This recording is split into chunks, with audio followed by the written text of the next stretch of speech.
Hola, ¿qué tal? Bienvenidos a una nueva edición de la Masterclass Alumni, un producto hecho por egresados y para egresados. Como sabrán, somos Alumni, la oficina de graduados de la Universidad de Piura. A la fecha somos más de 14.000 los egresados alrededor del mundo que tratamos de construir una comunidad de ida y vuelta, como siempre, ¿no? Nosotros como oficina estamos constantemente construyendo contenidos de valor que impulsen nuestro crecimiento personal y sobre todo nuestro crecimiento profesional.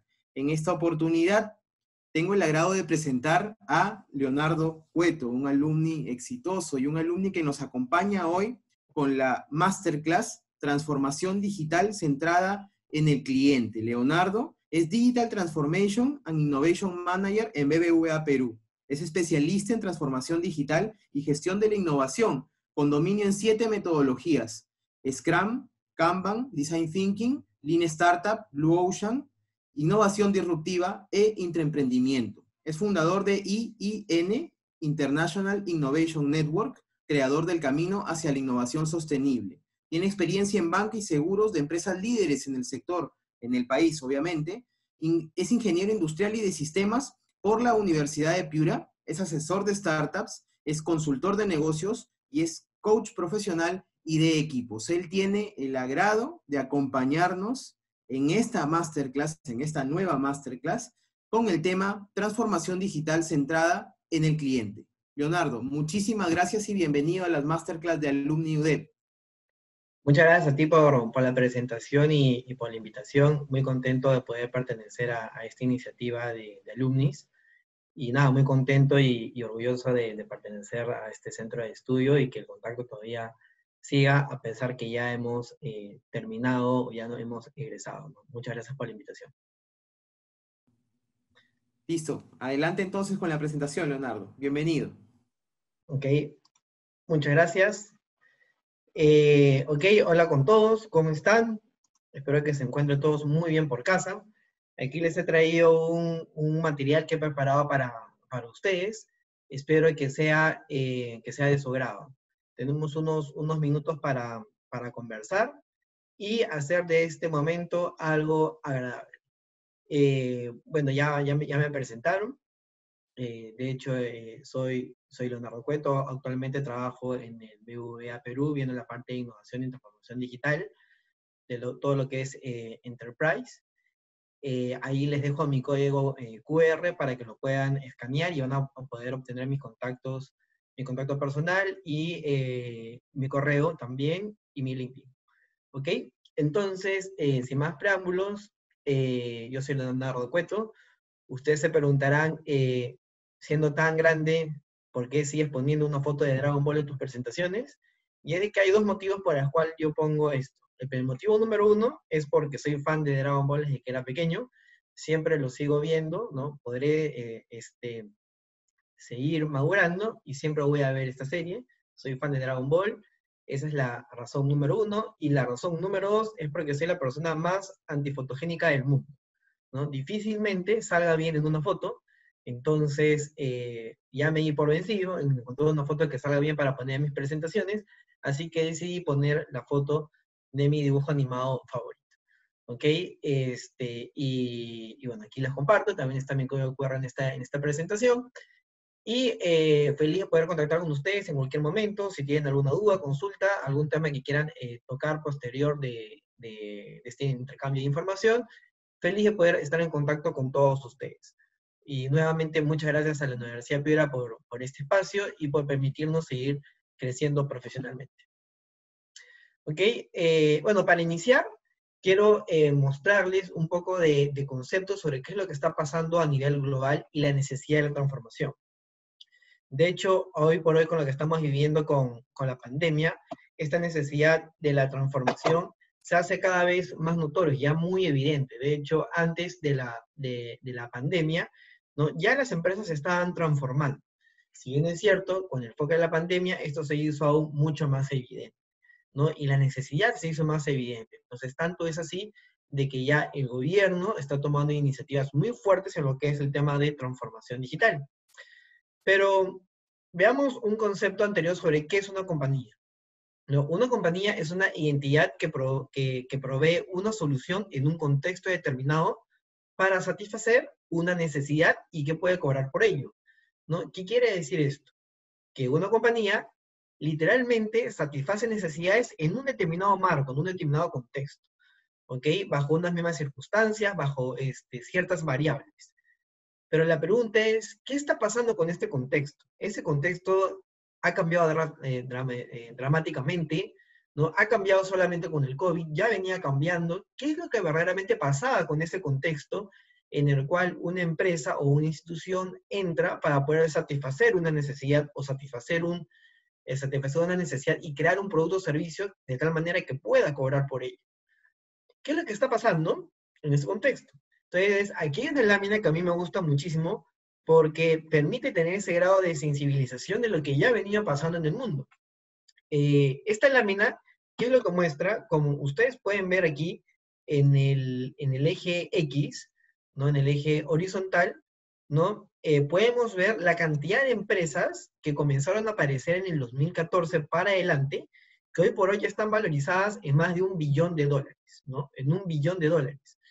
Entonces, se pueden dar cuenta claramente la tendencia, ¿no? Que de 2014 para adelante se comenzaron a concentrar un gran número de empresas con esta valorización.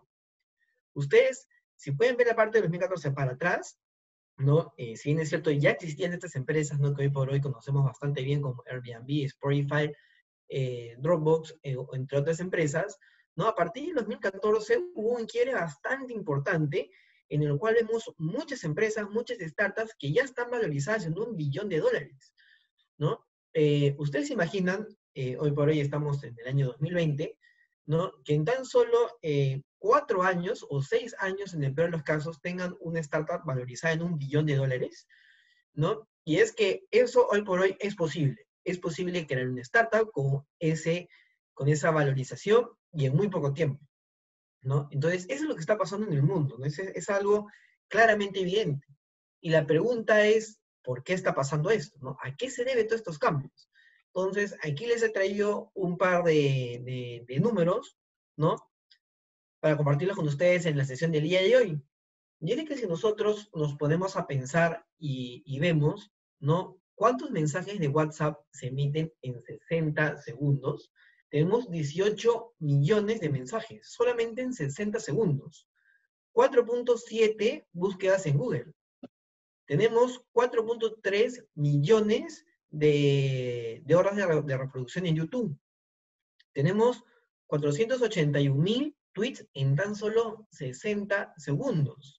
Y tenemos 266.000 horas de streaming reproducidos en 60 segundos, ¿no? Entonces, ¿qué es lo que quiere decir esto? Y estos números cada vez van a ir más a la alza, ¿no? Entonces, si nosotros, como seres humanos, pasamos tanto tiempo alrededor de estas plataformas, es evidente que nuestras conductas y nuestra forma de pensar se va a ver influenciado por lo que nosotros interactuamos en el día a día.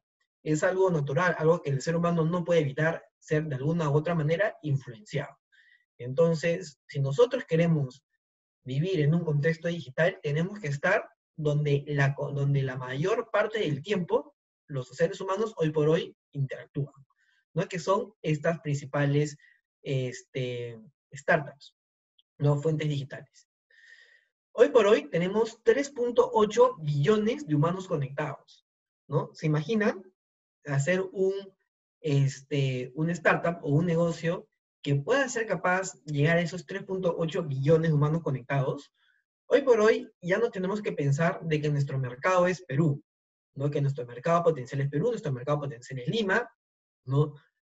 Muchas veces a nosotros nos han enseñado de que para segmentar mi público objetivo no es personas de Lima metropolitana, de tal edad.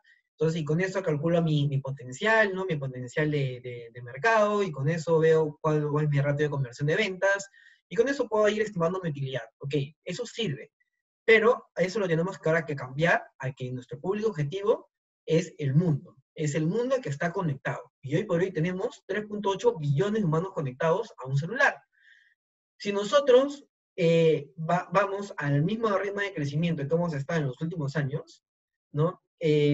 Vamos a ser capaces de llegar en el 2030 hasta que esté toda la humanidad conectada. Entonces, ¿qué significa eso? Significa que si nosotros tenemos una llegada de esos 3.8 billones de humanos, ¿no? Que por cada humano nosotros podemos recibir al menos $1. ¿Se imaginan cuánto dinero podríamos conseguir a través de una startup o un emprendimiento que esté focalizado en llegar a esos 3.8 billones de humanos? ¿No? Y es que verdaderamente hoy es posible. Existen las herramientas, existe el conocimiento, y solamente es cuestión de poner nuestro cerebro en marcha y comenzar a accionar. ¿Ok? 3.8 billones de humanos conectados.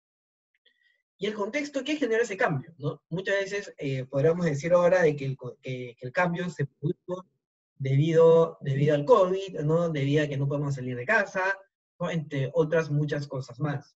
Sin embargo, ese cambio, como ya se los venía mostrando, venía desde mucho antes, ¿no? No sé si se acuerdan, en la lámina que les acabo de compartir de la dispersión, que el año de 2014 para adelante, las empresas comenzaron a estar valorizadas en $1 billón de una manera mucho más concentrada que en los años 14, ¿no? Que en los años anteriores. El año 2014 fue un año de quiebre en lo que es esto. ¿Y por qué creen ustedes que se debe esto? ¿A qué se debe este cambio? Sin duda es el crecimiento exponencial que tiene hoy la tecnología. El desarrollo de la tecnología y la evolución de la tecnología tiene un crecimiento exponencial alucinante, ¿no? Un poco para tener un poco de contexto, que es un crecimiento exponencial. A ver, por ejemplo, hoy por hoy, nuestro celular, ¿no? Tiene mucho más tecnología que la tecnología que había en aquel entonces cuando el hombre pisó la luna por primera vez. ¿Ok? En nuestro celular hay mucho más tecnología que la que usó el ser humano cuando pisó la luna por primera vez. ¿Se imaginan la cantidad de tecnología que tenemos en nuestras manos? ¿No? Y este cambio transformacional, más que por el COVID o por otra cosa más, ¿no? Esto ya venía iniciando por la evolución exponencial que tiene la tecnología. Un ejemplo adicional, si nosotros hacemos el ejercicio del hoja de papel, ¿no? Que es un ejercicio que me gusta mucho, ¿no? Si nosotros tuviéramos la capacidad de doblar una hoja de papel 40 veces, tendríamos la distancia de aquí a la luna. Y si nosotros pudiéramos doblar esa hoja de papel 50 veces, tendríamos la distancia de aquí al Sol. Eso es crecimiento exponencial. Y eso es como hoy por hoy está evolucionando la tecnología. Y eso es lo que hace que nuestro comportamiento vaya cambiando de una manera totalmente agigantada. Ustedes se preguntarán, ¿no? Y muchas veces en los foros que participo me dicen, oye, Leo, pero ¿en qué momento comenzamos a hablar de startups? O sea, ¿en qué momento yo un día me desperté y comencé a escuchar a todo el mundo hablar de startups? ¿Cómo fue que surgió esto en el mundo? ¿No? Y aquí hay una gráfica que me gusta muchísimo y que lo explica bastante bien, ¿no? Que dice, la línea azul es la línea con la cual se ha venido evolucionando la tecnología, ¿no? La línea celestita, ¿no? Que tiene ese crecimiento, ¿no? Y la línea recta, ¿no? La que está con una pendiente constante, ¿no? Esa línea recta es la capacidad y la velocidad que tienen las empresas hoy en día para adoptar las nuevas tecnologías. Si ustedes se dan cuenta en la gráfica, hay un momento en el cual, ¿no? Que es el primer momento, que está pintado de gris, que la tecnología iba avanzando a un ritmo menor a la velocidad que tenían las empresas para adoptar esa tecnología.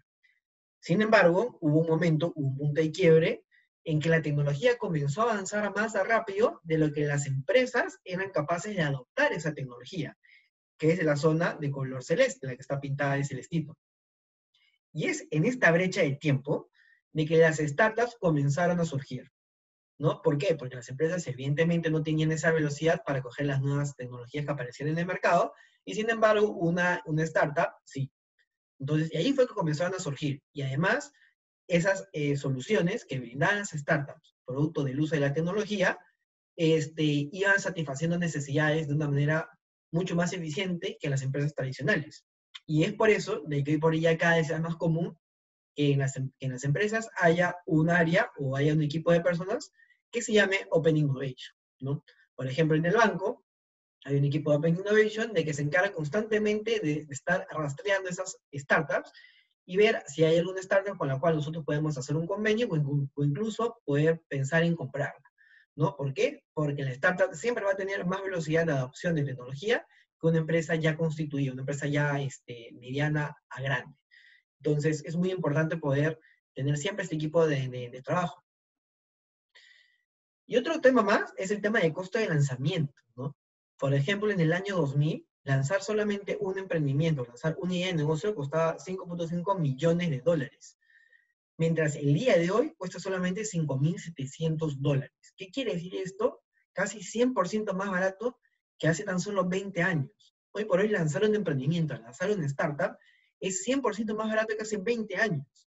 Y $5.700 es el costo promedio para el lanzamiento, ¿no? O inclusive se puede hacer con mucho menos. Entonces, hoy por hoy es mucho más barato equivocarse, es mucho más barato intentar, es mucho más barato iterar, ¿no? Luego, tiempo en ganar los primeros 100 millones de clientes, ¿no? Por ejemplo, esta es una estadística de Estados Unidos, ¿no? Que es cuánto tiempo se tardó el teléfono en llegar a los primeros 100 millones de clientes, ¿no? Al teléfono le tardó solo 75 años, al móvil le tardó 16 años, al internet 7 años, a Facebook 4.5, ¿no? A WhatsApp 3.33 años, a Instagram 2.33 años poder llegar a los primeros 100 millones de clientes. Ahora yo les hago la pregunta a todos ustedes. ¿Cuánto tiempo creen que les tardó a Pokémon Go o a Candy Crush llegar a los primeros 100 millones de clientes? ¿Cuánto creen que les ha tardado? ¿No? Aquí les he traído la de Pokémon Go, ¿no? A Pokémon Go le tardó tan solo 29 días. No estoy seguro que todos los que me están escuchando ahorita probablemente se hayan descargado la aplicación al menos solo por curiosidad y hayan jugado al menos un tiempo limitado. Pero ya los primeros 100 millones de clientes en 29 días es algo totalmente histórico, ¿no? Y el tiempo cada vez se va reduciendo. ¿Y a qué se debe esto? Por todo lo que hemos hablado, ¿no? La cantidad de humanos conectados, el avance de la tecnología de manera exponencial, el tiempo que pasamos en las redes sociales, etcétera, etcétera. Entonces, esto de aquí muestra un gran impacto sobre lo que a otras empresas les tardaba llegar o cumplir metas en años, a nosotros nos puede tardar solamente meses, ¿no? Entonces, es muy probable, y sí se puede, hacer una startup que en pocos años y en poco tiempo pueda estar valorizada definitivamente en más de $1 millón, ¿no? Entonces, las herramientas ya existen, ¿no? Y el primer paso para poder lograr es pensar que nuestro público es el mundo, es la cantidad de los más de 3 billones de humanos conectados. No solamente Lima, no solamente el Perú, no solamente Latinoamérica. Nuestro mercado es el mundo. ¿Ok? Un par de ideas, ¿no? Un par de data sobre cuántas ideas debo de tener para poder llegar a innovación, ¿no? Hay una estadística del Centro de Innovación que es de más o menos que de 3.000 ideas, solamente 100 se logran aterrizar en proyectos. ¿Qué quiere decir esto? Que yo genero 3.000 ideas y 100 las logro aterrizar en un proyecto, ¿no? Las logro aterrizar, las logro, como dicen, masticar para que yo pueda saber más o menos qué es lo que quiero hacer, ¿no? Luego, de esos 100 proyectos, ¿cuánto creen ustedes que finalmente son lanzadas al mercado para probar si funcionan o no? Y aquí la cifra es un poco interesante, ¿no? Que es, solamente se logran lanzar 2 de ellas. De las cuales, ¿cuántas creen ustedes que finalmente logran convertirse en algo innovador? ¿No? Algo que el público quiere, algo que el público está dispuesto a consumir. Pues solamente una, ¿no? Entonces, si ustedes ven este número, ¿no? ¿Dónde creen que está el secreto o el truco para poder hacer algo innovador? El truco está en generar tantas ideas como sean posibles, ¿no? Y poder tener un sistema de gestión para hacer que esas ideas tengan mayor probabilidad de éxito. Y en este contexto, ¿no? Si nosotros queremos transformar digitalmente o queremos crear algo de cero de manera digital, ¿no? Y pensando en el enfoque al cliente, ¿no? Yo recomiendo seguir este hexágono, que a mí me gusta mucho, es bastante completo. De hecho, cada triángulo del hexágono, ¿no? Se puede hablar muchísimas horas y hablar muchísima profundidad.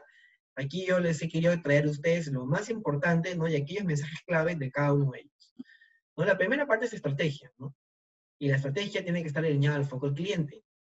La tercera, debemos tener innovación en los procesos para poder hacer el nuevo delivery. Data analítica, tecnología y la última, cultura. Esos son los 6 pilares de la transformación digital que a mí me gusta mucho y sobre todo centrado en el cliente. Entonces vamos a hablar sobre la parte de la estrategia. antes de hacer una estrategia, ¿no? Recuerdo mucho que en mi primer, cuando era practicante en consultoría, ¿no? Recuerdo mucho que estuve en un proyecto que se llamaba eh, Planeamiento Estratégico, ¿no? De 4 años, ¿no? 2010, 2014, ¿no? O 2012, 2015, no recuerdo bien el periodo de tiempo, ¿no? Y se hacía toda la estrategia, ¿no? Para todos esos años, ¿no? Eh, y ahora ustedes, ¿no? ¿Qué tal les parecería tener un proyecto ahora donde se haga la estrategia por 4 años, ¿no? Hoy por hoy hacer una estrategia para 4 años, a mí en lo personal ya me parece algo ilógico, ¿no? Con la velocidad que está cambiando el mundo, hacer un plan estratégico de 4 años es totalmente absurdo, ¿no? O sea, no tiene sentido, sería una pérdida de tiempo y una pérdida de plata, ¿no? Hacer que alguien haga una estrategia para 4 años, cuando la velocidad en la cual se está transformando el mundo es mucho mayor, ¿no? Entonces, antes de hacer esa estrategia, hay una parte muy importante que yo lo recalco mucho en todas mis ponencias, que es la parte del propósito, ¿no? La parte del propósito es clave, ¿no? Y yo les hago la pregunta a ustedes que están trabajando o que están en un negocio, ¿cuál es el propósito de la empresa en la cual trabajan o de su negocio? Si ustedes tienen duda en saber y en contestar esta pregunta, ¿no? Es el primer punto de mejora que tenemos que solucionar, ¿no? Es una empresa que no tiene el propósito claro, es una empresa que no va a poder hacer una buena estrategia. Y cuando hablo de propósito, no hablo de misión, no hablo de visión, que generalmente nos enseñan en la universidad, ¿no? ¿Cuál es tu misión? ¿Cuál es tu visión? ¿Tus valores? ¿No? ¿Es bueno tenerlo? Sí, pero el propósito es más allá que eso, ¿no? Generalmente la misión y visión, ¿no? Consta mucho en que sea la empresa número uno en el servicio de tecnología, en el sector bancario, ser la empresa número uno en esto, ser referente de innovación, ser referente en ventas, ser referente en lo que sea, ¿no? Todas las misiones y visiones entre empresas se parecen muchísimo porque todo el mundo quiere ser el mejor. Pero yo les hago la pregunta, al consumidor, al que te va a comprar el producto del servicio, ¿creen ustedes que le va a interesar que tú tengas como meta ser la empresa número uno? ¿Creen ustedes que al consumidor le va a interesar que ustedes tengan como misión, visión o lo que fuera, ¿no? Ser la empresa número uno en ventas? ¿Creen que al ciudadano le interesa eso?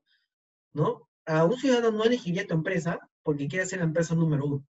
Entonces, y para eso es muy importante que ustedes definamos el propósito.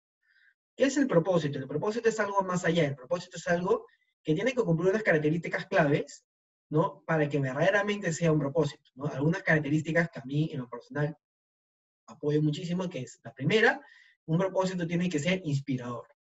Un propósito que no inspire, finalmente no va a cumplir la misión de ser un propósito claro. Un propósito tiene que ser fácil de explicar. Cuando tú lo escribas o cuando tú lo expliques en sencillo, en fácil, ¿no? La gente lo tiene que entender. Un propósito tiene que tener impacto en otras personas, impacto positivo. Y la cuarta característica es que un propósito no tiene que tener caducidad en el tiempo, ¿no? Ustedes me preguntarán, leo todo bien con las características, pero no tengo ni la más mínima idea de cómo hacer un propósito, ¿no? Algunos ejemplos de propósito, ¿no? Por ejemplo, la independencia de Estados Unidos, ¿no? Cuando se declaró la independencia de Estados Unidos, ellos tenían el firme propósito de hacer que todos los ciudadanos estadounidenses tengan los mismos oportunidades y derechos, ¿no? ¿Se dan cuenta del propósito? Que todos los ciudadanos de Estados Unidos tengan los mismos derechos y oportunidades. Ese es un propósito claro, ¿no? Porque inspira, no inspira, y invita a que la gente participe, que todos los ciudadanos tengan las mismas oportunidades y derechos, ¿no? Ese es un propósito claro, fácil de explicar, no utilizo más de 10 palabras, lo puedo explicar de manera sencilla, es inspirador y no tiene caducidad en el tiempo, ¿no? ¿Por qué no tiene caducidad en el tiempo? Porque voy a hacer pequeños pasos a lo largo de toda la historia para poder lograr que todos los ciudadanos tengan los mismos derechos y oportunidades. ¿Qué fue lo que hizo Estados Unidos? Primero hizo que primero hizo la liberación de los esclavos, ¿no? Luego hizo que las mujeres también tengan derecho a voto, ¿no? Ahora están logrando cada vez más de que las personas homosexuales o los que tienen otro tipo de identidad sexual, ¿no? Tengan los mismos derechos, ¿no? Y así paulatinamente, ¿no? Están haciendo pasos para llegar a cumplir ese gran propósito, ¿no? Entonces el propósito que ellos tuvieron la independencia de Estados Unidos a la fecha no ha cambiado. sigue siendo el mismo propósito y están haciendo numerosos pasos para poder lograrlo, ¿no? Entonces, ese es un propósito claro, ¿no? Algunos ejemplos de propósito, ¿no? Hay una empresa, ¿no?, que tiene como propósito que es impulsamos tu mundo, cuidamos tu bienestar, ¿no? Nuestro propósito es impulsar tu mundo, ¿no? Y cuidar tu bienestar, cuidar tu entorno. Hay una empresa que tiene un propósito de poner al alcance de todos los ciudadanos las oportunidades de la nueva era, ¿no? Entonces, ese es otro propósito, de hecho ese es el propósito del BVA. Eh, y ese es el primer objetivo, ¿no? Primero, saber cuál es tu propósito. Luego que se tiene claro el propósito, ¿no? El propósito es la alma, es el alma de tu empresa, es el alma. Entonces, es lo que va a poder contagiar y poder transmitir. Luego, tiene que estar encadenado a la oferta de valor de cada uno de tus productos o servicios. Cómo tus propósitos y cómo tu propuesta de valor de lo que tú estás ofreciendo va alineado, ¿no? Cómo tu propósito de los productos o servicios que estás ofreciendo va alineado a tu propósito. ¿Ok? Y ese propósito también tiene que ser fácil de explicar, ¿no? Algo muy parecido como lo que está en la imagen, ¿no? ¿Cuál es el propósito del alcohol? ¿No? Es que tienes un problema, te tomas un shot de pisco, un shot de alcohol, y luego te vuelves feliz, ¿no? Algo sumamente fácil de explicar, ¿no? Y la pregunta es, y les hago a ustedes, ¿cuál es el propósito, ¿no? El valor diferencial, ¿no? El propósito de el producto que ustedes están vendiendo, el producto o servicio que ustedes están ofreciendo en las empresas que ustedes trabajan, ¿no? Y si el propósito a ustedes les cuesta trabajo explicarlo, quiere decir que no lo han entendido lo suficiente, ¿no? Esta es una frase de Albert Einstein que dice, si tú no eres capaz de explicar algo de manera simple, quiere decir que no lo has entendido lo suficientemente bien, ¿no? Y es así de simple.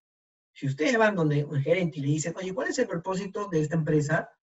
Y comienza a tartamudear, ¿ok? Primer paso para poder transformarse, definir el propósito. Y tiene que ser fácil de explicar, tanto el propósito como la propuesta de valor de sus productos, ¿no? Ustedes dirán, ya, ok, todo bien, pero si yo soy una empresa de consumo masivo, ¿no? ¿Cuál va a ser ahí mi propuesta de valor? ¿Ok? Si es una empresa de consumo masivo, ¿cuál es ese propósito que tú tienes diferencial a las demás empresas de consumo masivo? No tiene que ser algo que verdaderamente la gente quiera trabajar con ustedes. Entonces, el propósito tiene que ser capaz de que los ciudadanos digan, oye, qué chévere el propósito de esa empresa, yo quiero pertenecer a esa empresa por el gran propósito que tiene, ¿no? Entonces, tiene que ser de alto impacto. Luego, ¿no? Recuerden que estamos en el primer triangulito, ¿no? ¿Cuál es el estado del negocio? ¿No? Esto es algo muy importante, ¿no? Y cuando habla de cuál es el estado del negocio, aquí hablamos de todo lo que es cuantitativo, hablo de números, ¿no? ¿Cuál es mi flujo de caja? ¿Cuál es mi ROE? ¿No? ¿Cuál es mi evita? ¿No? ¿Cuál es mi flujo de caja? ¿No? ¿Cómo ha ido mis gastos administrativos? ¿No? ¿Cuál ha sido mi ratio de conversión de ventas? ¿Cuál ha sido mi margen? ¿No? Es hartos números. ¿Cuál es el estado de mi negocio hoy? ¿No? Full numérico, ¿no? ¿Cuáles son los principales ratios que ustedes miden en su negocio? Full numérico, ¿no? El costo de generación de un lead, ¿no? El costo de generación del producto, etcétera, ¿no? Hartas cosas numéricas. Y luego hay una pregunta muy dura y muy simple de hacer, que muchas veces nosotros en las organizaciones no lo hacemos, que es la pregunta que ustedes ven en la pantalla, que es ¿cómo nos perciben nuestros clientes? Yo les hago la pregunta, ¿algunas de ustedes han preguntado cómo sus clientes los perciben, ¿no? ¿Cómo los clientes o la gente de afuera percibe la imagen de su marca, ¿no? Y aquí eso es algo muy interesante porque en los ejercicios que he hecho con esta pregunta salen cosas muy interesantes, ¿no? Porque por lo general, ¿no? Lo que sale es que es una empresa muy burocrática, perdón, una empresa que tal vez cobra de más, una empresa que no se preocupa por sus clientes, una empresa que inclusive arroba. Entonces, ¿cuál es la imagen que tienen los clientes de esa empresa? ¿No? ¿Cómo los perciben? Y aquí es altamente cualitativo, ¿no? De percepción. Entonces, y aquí viene la pregunta, es, en función del propósito que ustedes tienen, ¿cómo está desviado de lo que sus clientes perciben de la imagen de su empresa? Y es que ahí ya hay un gran trabajo que hacer. Si ustedes se dan cuenta que el propósito que tienen, ¿no? no está alineado con lo que la gente percibe de ustedes, ahí va a haber un problema. Y no se asusten, que es muy normal que eso pase. Es muy normal de que la imagen que tienen los clientes o la gente de afuera no sea la imagen que ustedes quieren transmitir. Es algo normal. Sobre todo cuando uno quiere cambiar y tener una estrategia con foco en el cliente. Entonces, esta pregunta es muy importante, igual o más importante que cuál es el estado del negocio, que es algo netamente numérico. Y luego, al momento que se trabaja en ese match, ¿no? Hay discrepancia, ¿no? Ahí hay una serie de alternativas, ¿no? Que se deben de aterrizar, las cuales deberían pasar a un workshop técnico en el cual se intersecta lo que es deseable, lo que es técnicamente viable y lo que trae impacto al negocio. Es la intersección de esas tres variables, que es la parte del medio, lo que finalmente se aterriza en iniciativas, ¿no? Se hace un workshop técnico para que cosas viables, ¿no? Se termina de completar esas tres variables y finalmente se hace un plan de acción, que sea el famoso roadmap, ¿no? Entonces, esto es muy a grosso modo. De hecho, hay varias técnicas para aterrizar iniciativas, hay varias técnicas para hacer ese workshop técnico, y hay varias técnicas para hacer el plan, ¿no? Entonces, esto aquí es un trabajo muy minucioso que hay que hacer, pero que tiene alto impacto, ¿ok? Luego pasamos al segundo triangulito, que es el foco cliente, ¿no? Ustedes me preguntarán, Leo, ¿por qué estamos hablando de experiencias? O sea, ¿qué es lo que tiene que ver la experiencia con la estrategia? Todo bien con el foco cliente, pero ¿qué es una experiencia, no? ¿Para qué sirve? ¿Cómo se come eso? ¿No? Honestamente no entiendo, se preguntarán, ¿no? Y aquí hay una frase que me gusta mucho, ¿no? Que se las quiero compartir, que dice: las corporaciones están migrando de una cultura guiada por la ingeniería a una guiada por el diseño. De foco en el producto a foco en el cliente. De foco en marketing a foco de experiencia, ¿no? ¿Qué quiere decir esto en simple? ¿No? Muchas veces o antiguamente, ¿no? Las empresas se preocupaban muchísimo por fabricar el mejor producto, ¿no? Que decían, ¿cómo yo puedo fabricar el mejor producto para mis clientes? Pero sin embargo, no se hacían la pregunta de, ¿cuál es el producto que quiere mi cliente? ¿No? ¿Qué quiere decir esto? Muchas veces nos rompemos la mente haciendo un celular o un producto, perdón, muy sofisticado, con todas las funcionalidades, pero probablemente el cliente no quiere tener todas esas funcionalidades. Probablemente el cliente solamente quiera 3. Entonces, ya no pensemos en el producto, pensemos en qué es lo que quiere el cliente y sobre eso construimos, ¿no? Foco en el marketing, ¿no? Antiguamente las empresas tenían un gran área de marketing, ¿no? Y se preocupaban por venderse bien. Sin embargo, el hecho de que se vendan bien como marca no significa que le van a dar una buena experiencia al cliente, ¿no? ¿Y por qué hablamos de experiencias? Porque hoy por hoy está demostrado de que la gente recomienda no el producto. Ustedes pónganse a pensar en qué producto ustedes recomendarían y ustedes automáticamente, ¿no? Van a pensar en los sentimientos, ¿no? En las sensaciones que les dejó al momento que interactuaron con ese producto o servicio, y en función de eso van a recomendar. Puede ser que el producto no sea el mejor, pero si la experiencia que ustedes brindaron fue la adecuada, el producto va a ser altamente recomendado. ¿Ok? Ustedes me dirán, ya Leo, foco en la experiencia, foco en el cliente, todo bien, pero eso no trae plata, ¿no? Yo necesito ganar plata hoy. Entonces, me ha pasado eso. De hecho, muchas veces en las organizaciones o la primera línea de gerencia, ¿no? Habla de experiencia, pero no se cree al 100% que esto trae dinero, ¿no? Y aquí hay una lámina de McKinsey, ¿no? Bastante buena, que me gusta muchísimo, que muestra 3 líneas en relación de cómo va evolucionando su valor de mercado, ¿no? La valorización de la empresa con el NPS, ¿no? La línea celestita, ¿no? Es una empresa que tiene muy nivel de NPS, ¿no? La línea azulita es una empresa que tiene un NPS regular, y la línea negra es una empresa que tiene un alto nivel de NPS. Para los que no están familiarizados con qué es el NPS es un indicador que te mide el grado de recomendación de tu producto o servicio. ¿Qué es lo que dice esto? El eje X es la cantidad de años, ¿no? Entonces, y el eje Y es la valorización. Si ustedes se dan cuenta, la empresa que tiene un bajo NPS, la valorización de esa empresa va creciendo, sí, pero a una manera muy lenta. La empresa azul, ¿no? El conjunto de empresas azul, que tiene un NPS mediano, va creciendo a un nivel mayor que la celeste, pero también relativamente lento. Mientras que las empresas que tienen un mayor NPS, su valorización va creciendo mucho más rápido. ¿Qué quiere decir esto? Que las empresas que tienen un foco en el cliente o un nivel NPS alto, su valorización va creciendo mucho más, ¿no? Su valorización en el mediano y largo plazo va a crecer mucho más que las empresas que no se preocupan por el NPS, ¿no? Entonces, es por eso de que ahora todas las empresas están muy pensadas en el foco del cliente y muy pensadas por el NPS. Esta aquí es fuente de McKinsey. Para los que todavía no les termino de convencer, ¿no? Hay 4 indicadores, ¿no?, que aumentan o se reducen significativamente si tú piensas en el foco del cliente. La primera, ¿no? Si tú tienes una empresa en el foco del cliente, puedes crecer hasta un 200% en el grado de satisfacción de los clientes. Puedes reducir entre un 15 a un 20%, ¿no?, en reducción en costos de elaboración, ¿no?, que era lo que estábamos mencionando. Si tú quieres pensar algo que es A, B, C y D, probablemente el cliente no quiera A, B, C y D, solamente quiera A y D. Entonces, eso hace que tus costos se reduzcan en la producción de ese producto o servicio, ¿no? Porque para nosotros pensamos que el cliente quiere, muchas veces está equivocado. Luego, puedes reducir hasta el 15%, ¿no?, en lo que es el churn de clientes, ¿no?, que es la fuga de clientes, ¿no?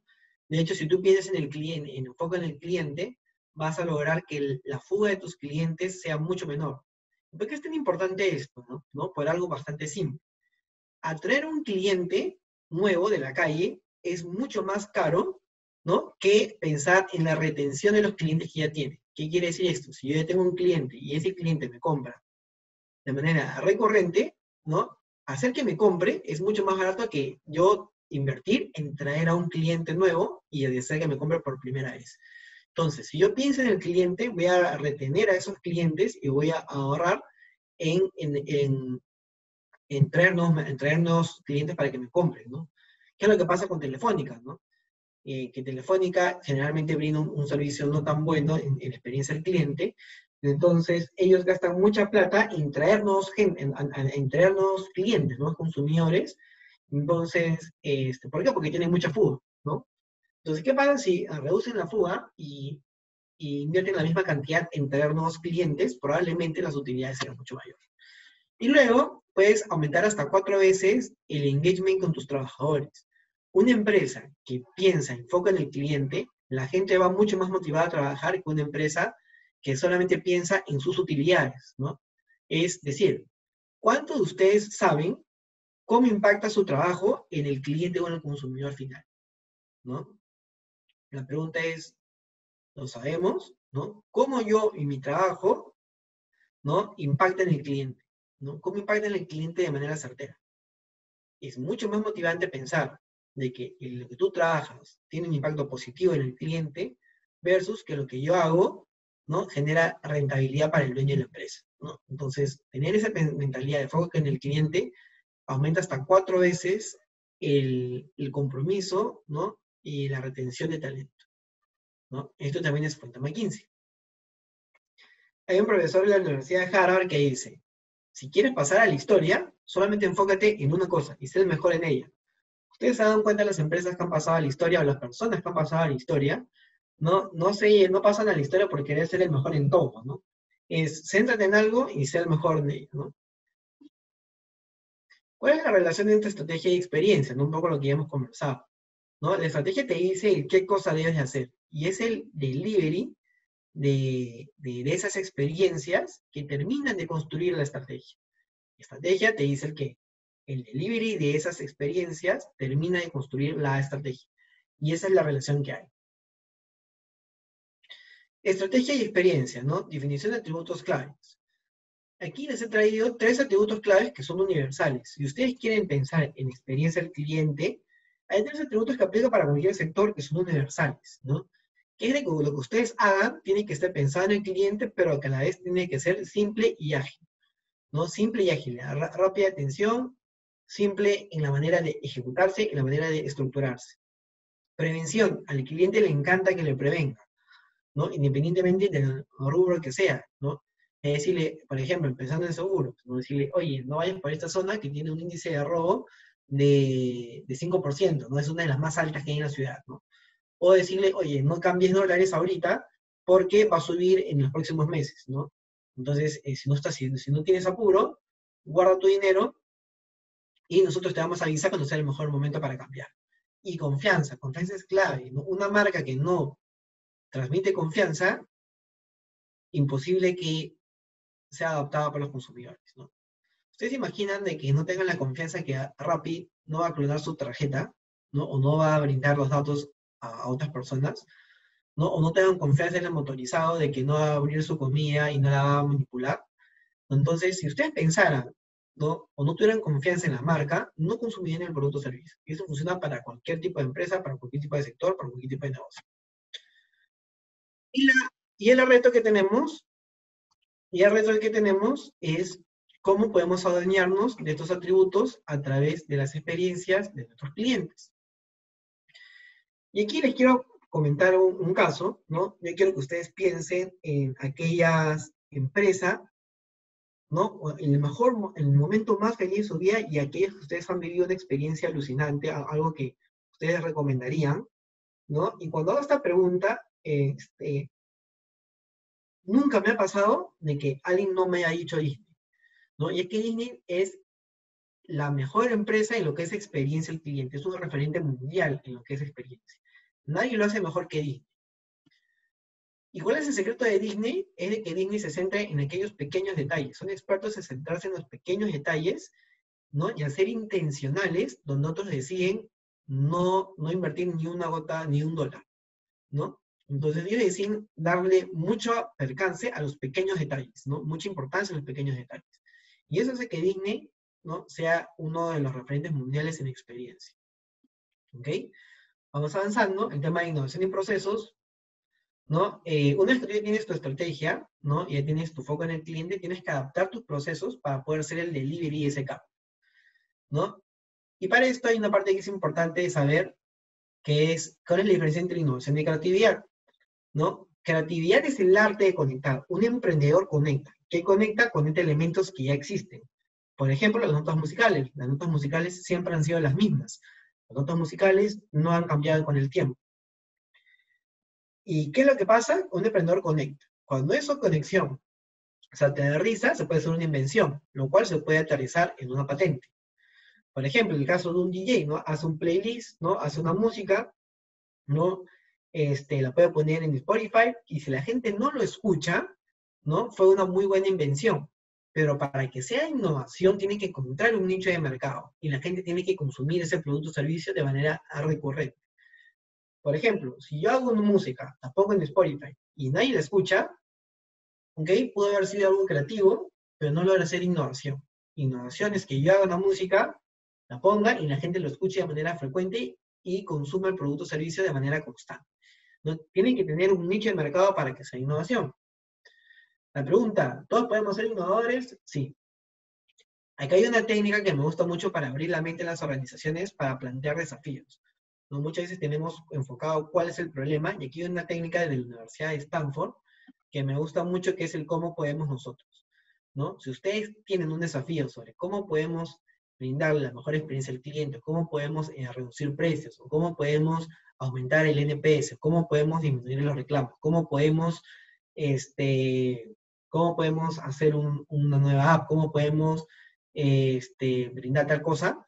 Entonces, la estructura de cómo podemos nosotros es una herramienta muy potente. Tiene 3 características. Uno, nos empodera, ¿no? Es cómo podemos, nos empodera a solucionar algo. El cómo podemos nosotros, la segunda característica es que suma, ¿no? Es inclusivo, ¿cómo podemos nosotros? Y la tercera, que es la más importante, a la pregunta de cómo podemos nosotros, casi anula la respuesta de no se puede, ¿no? Entonces, por eso es tan importante, ¿no? Y tan potente esta pregunta simple, pero muy poderosa. Entonces, yo los invito a ustedes a que lo utilicen en sus organizaciones. Algunas preguntas que salieron de unos workshops que tuve la suerte de poder liderar, que se las comparto para que lo tengan como ejemplo, como referencia, que es uno, ¿cómo podemos nosotros hacer que nuestro producto o servicio sea algo que todos quieren tener, ¿no? ¿Se imaginan hacer un producto o servicio que todo el mundo quiera tener? ¿No? Recuerdo que esto salió cuando trabajé en seguros, ¿no? Luego, otra pregunta bastante interesante, que es, ¿cómo podemos hacer un producto o servicio que el cliente sienta que se pague solo con los beneficios? ¿Se imaginan tener un producto o servicio que el cliente sienta que prácticamente le salió gratis por todos los beneficios que le da? Entonces, hagamos esa pregunta. ¿Cómo podemos nosotros hacer dinero regalando nuestro producto o servicio? Recuerdo que cuando se formuló esta pregunta, ¿no? La gente saltó y dijo, ¿cómo vamos a regalar nuestro producto? Y hay que este modelo de negocio ya existen, ¿no? Por ejemplo, estos aplicativos que son gratis, ¿no? Entonces está regalando el producto, está regalando el famoso Among Us, ¿no? Que ahora está tan de moda. Es un aplicativo gratis, ¿no? Alta concurrencia, ¿no? Están regalando el producto a los usuarios, pero ¿qué es lo que hacen? Ellos venden publicidad, ¿no? Hay otros modelos que recolectan base de datos y las venden. Entonces, hay varios modelos que donde el producto principal es gratis, prácticamente lo estás regalando. Entonces, sería interesante poder hacer algo en las empresas que trabajamos. Y por último, la pregunta que tengo es, ¿cómo podemos nosotros hacer que la competencia se lleve a los clientes poco rentables? Esta pregunta me encantó cuando salió porque una empresa, para que quiebre, no tengo yo que llevarme a todos los clientes, tengo que llevarme a los clientes más rentables. Entonces, ¿cómo hago para que la competencia se lleve a aquellos clientes que no me son rentables, ¿no? Esta pregunta también sale en seguros, porque como saben, ¿no? Un cliente muy sinistroso es un cliente que finalmente no es rentable para la compañía. Entonces, ¿cómo yo puedo hacer que si la empresa, la competencia, se lleve a esos clientes muy sinistrosos? Y yo jalarme a aquellos clientes muy rentables. Entonces, hay preguntas muy interesantes. Luego vamos a la parte de data analítica, ¿no? La parte de data analítica, ¿no? Que es muy importante. Y aquí, primero, definir qué es data analítica verdaderamente, ¿no? Es trabajar en un Excel, ¿no? Es trabajar en un programa. ¿Qué es data analítica? Pero un paso previo es, ¿qué es un cliente digital, no? Cuando esta pregunta, ¿qué es un cliente digital? La gente dice, un cliente digital es aquel que entra al app, ¿no?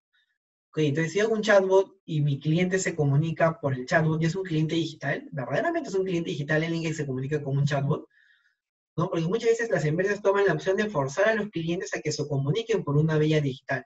La pregunta es, que yo fuerzo a un cliente ahora y lo derivo a un canal digital, ¿quiere decir que ese cliente ya es digital? ¿Ustedes creen que haciendo eso ya es un canal, ya es un cliente digital? ¿No? Un cliente que hace una compra por un e-commerce de manera obligada, ¿es un cliente digital?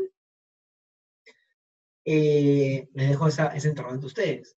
Aquí hay una definición de la MIT que me gusta muchísimo sobre qué es un cliente digital, que menciona lo siguiente, ¿no? Dice que un cliente digital es un cliente en el cual interactúa con nosotros a través de una vía digital que me deje información a mí como organización y yo esa información la proceso para poderle brindar una mejor experiencia al cliente, ¿no? Eso es lo que es verdaderamente un cliente digital, ¿no? Y es una definición que yo comparto mucho y me gusta, ¿no? Entonces, y la pregunta es, nosotros en nuestras empresas que tenemos canales digitales, recolectamos esa información, la procesamos y le brindamos gracias a esa información una mejor experiencia al cliente.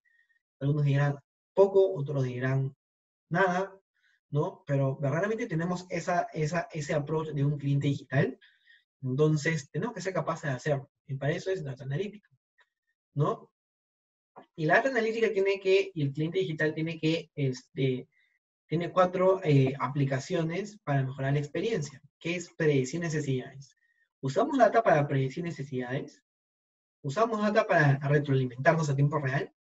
De nada sirve que yo haga una encuesta en enero, ¿no? Que muchas empresas pasan, lo procesan en junio y se muestran al comité de dirección en julio, ¿no? De nada sirve que yo en julio haga una encuesta, la procese en noviembre y la muestre en diciembre, ¿no? O sea, de nada sirve el cliente que tiene una mala experiencia, el cliente ya se fue. El cliente ya se fue a la competencia, ¿no? Entonces, es un cliente que ya lo perdimos. Entonces, tenemos que ser capaces de tener esa retroalimentación a tiempo real y poder gestionarla a tiempo real, ¿no? Cuando un cliente nos llame, saber cuáles han sido sus necesidades, la parte de la atención del cliente. ¿Por qué cosas ha pasado? ¿No? ¿En qué parte, cuál es su historial en la empresa? Y a la vez sería para mejorar la operación. Si nosotros no utilizamos esa data para mejorar operaciones, estamos muertos. Luego viene la parte de tecnología. Un líder hoy por hoy tiene que saber de tecnología. Y cuando digo que tiene que saber de tecnología, no estoy hablando que necesite programar. No estoy hablando que necesite saber del lenguaje de programación. Estoy diciendo que tiene que saber cuáles son las tecnologías que existen en el mercado y cómo puede utilizarlas a beneficio del cliente y al beneficio de la empresa. Hoy por hoy, hablar de tecnología y saber de tecnología es tan importante como saber un segundo idioma. Aquí les estoy compartiendo las tecnologías más maduras, que hoy por hoy ya existen en el mercado, muchas de estas gratis, ¿no? Pero son las más maduras que ayudan muchísimo a mejorar el desempeño de la empresa y a brindar una mejor experiencia al cliente.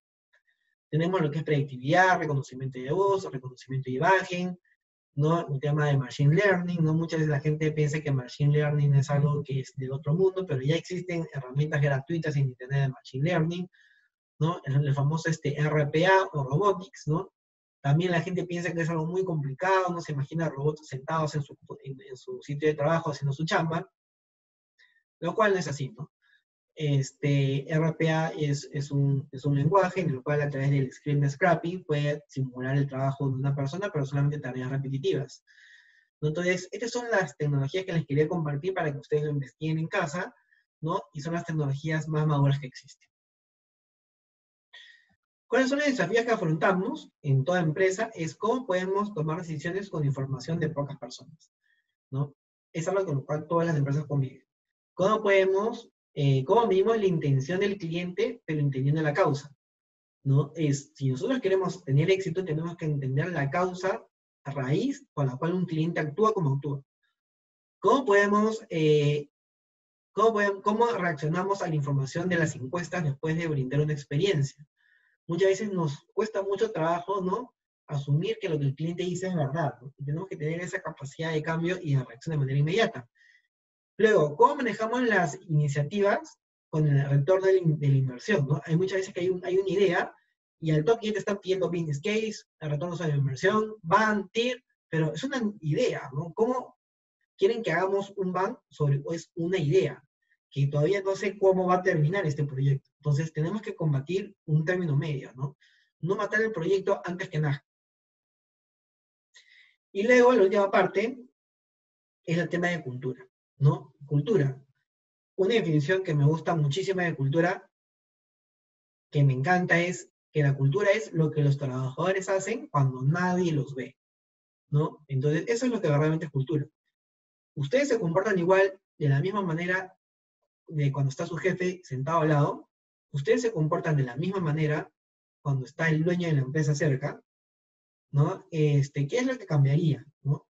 ¿Cómo se sentirían ustedes? ¿Necesitan controlar a sus equipos de trabajo para que hagan para que hagan bien su jornada laboral? ¿No? Tienen que estar detrás de ellos, tienen que supervisarlos, tienen que mandar emails, ¿no? Eso es lo que realmente es la cultura. Entonces, si ustedes quieren tener una cultura con foco en el cliente, pregúntense, ¿qué es lo que hacen los trabajadores cuando nadie los ve? ¿No? Y eso es lo que verdaderamente es la cultura que está impregnada. Y para eso es un trabajo largo de transformación. Aquí hay una frase bastante importante que me gusta, es, si tú quieres ver cómo es la comunicación en tu empresa, basta con que dibujes el organigrama. Si tú tienes un organigrama muy vertical, te vas a dar cuenta de que la comunicación va en esa línea.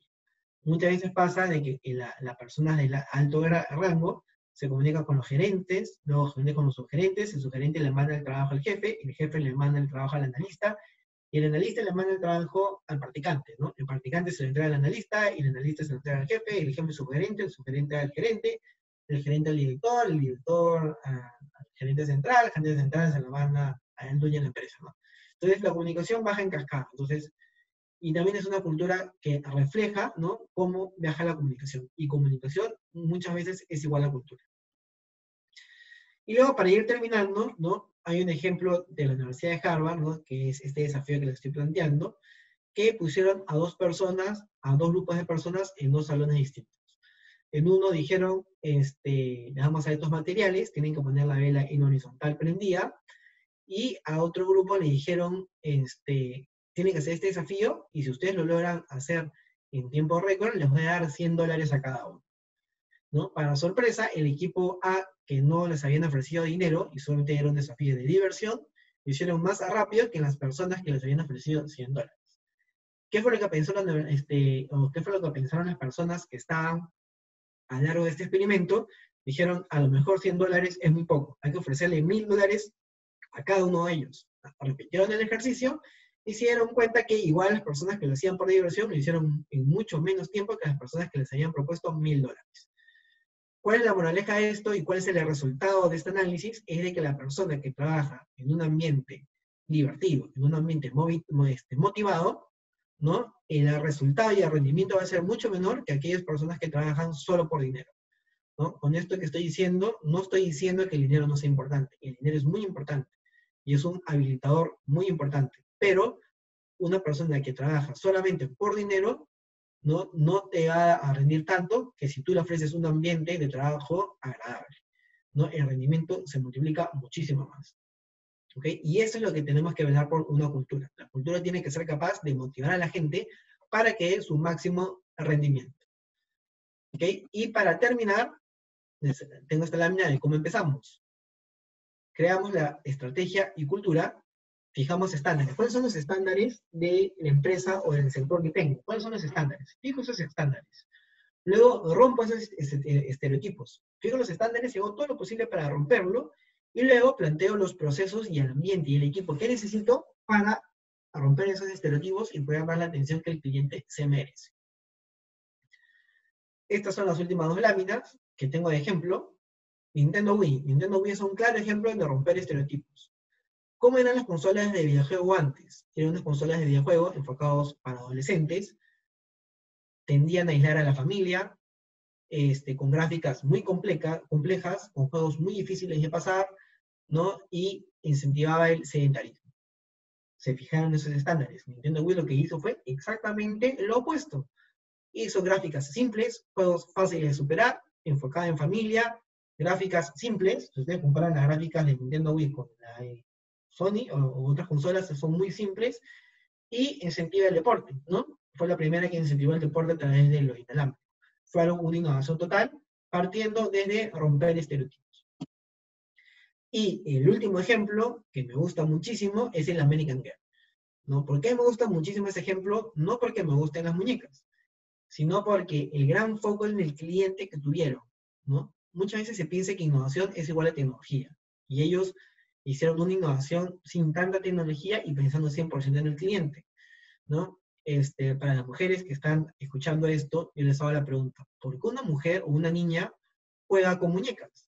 ¿No? American Girl se dio cuenta y se hizo esa pregunta y se dieron cuenta que las niñas juegan con muñecas porque simulan de que son la mamá de la muñeca, ¿no? Simulan de que las peinan, de que les dan de comer, ¿no? Que se preocupan por ellas, y simulan que son la mamá de esas muñecas, ¿no? Entonces, American Girl dijo, oye, pero si las niñas juegan con muñecas, ¿por qué en vez de vender una Barbie o una princesa, por qué mejor no vendo muñecas exactamente igual a las niñas? ¿No? Y American Girl lo que hizo fue, tú vas con tu niña o con tu hija a la tienda de American Girl, y en cuestión de minutos hacen una muñeca exactamente igual a tu niña, ¿no? A tu hija, ¿no? De tal manera de que las niñas salen con su muñeca exactamente igual a ella, ¿no? Y lo estupendo de esto es que no solamente te venden la muñeca, sino venden accesorios para la niña y para la muñeca. O sea, pueden salir vestidas ambas igualitos. Además de todo el circuito de spa, ¿no? Y todos los juegos que tienen para que la niña juegue con la muñeca y simule aún más de que es la mamá de esa niña, ¿no? Alimentan más su fantasía. Foco 100% en el cliente, vieron la necesidad y la alimentaron aún más, ¿no? Es por eso que me gusta tanto ese ejemplo, porque identificaron cuál es la necesidad y la alimentaron a más no poder, ¿no? ¿Cuánto creen ustedes que cuesta una muñeca promedio de esto? ¿No? La muñeca más simple, sin accesorios, cuesta $300. Y con accesorios podía superar tranquilamente los $1000 más el circuito de spa, de compras y todo lo que hay para vivir la experiencia, ¿no? Entonces, yo les hago la pregunta, ¿no? En el caso ustedes tengan una hija, ¿no? ¿Quién de ustedes podría resistirse como padre en comprarle una muñeca, que se parece a su hija, ¿no? Un poco difícil decirle, hija, no te voy a comprar una muñeca que se parece a ti, ¿no? Entonces, es un poco imposible decir, no te voy a comprar una muñeca que es igualita a ti, ¿no? Entonces, y ahí está la magia de American Girl. Entonces, ¿cuál es mi recomendación? Si ustedes van a Estados Unidos y se encuentran a esta tienda y están con su hija, simplemente no vayan, ¿no? No vayan porque no van a poder evitar comprar la muñeca para sus hijas, ¿no? Entonces, les hago esa recomendación para que se ahorren un par de dólares. Y bueno, este ejemplo es muy potente y un ejemplo muy claro de lo que es tener foco en el cliente. Y por último, aquí les dejo nuevamente mi código QR para que me puedan ubicar en las redes sociales y en mi contacto personal. Y no se desmotiven. El objetivo, espero haberlos hecho pensar, espero haberlos hecho reflexionar. Siempre parece imposible hasta que está hecho, o siempre parece imposible hasta que la competencia lo hizo primero. Yo les invito a que todas esas ideas se les ocurran a ustedes y las lleven a cabo de una manera extraordinaria, ¿no? Una idea la puede tener cualquiera. El secreto también está en la ejecución. Entonces, les dejo mi contacto. Cualquier duda, consulta, estoy a su disposición. Y les mando un fuerte abrazo a todos ustedes.